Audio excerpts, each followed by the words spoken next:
என்ன என்ன அழகு இந்த அழகு, காப்பி போடும் அழகை பார்க்கையிலே குடிக்க தோணுதா, ஆனா குடித்தால் சூடே இருக்காது, நுரைதானே பாதி இருக்கும், ஆனால் அவர்களின் சாட்டிஸ்ஃபேக்ஷன் இல்லாலே ரிட்டன் வந்துடுமே மணி, இல்லையில் போனஸ் இன்னொரு பொருளும் வந்துடுமே.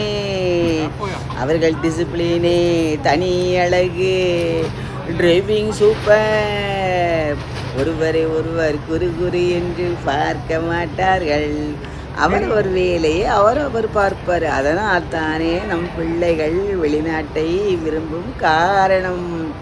ஆமாம், அற்புதமாக நை நை என்று பெற்றோரின் தொந்தரவில்லாமல் வாழும் நம் பிள்ளைகள் வாழியவே.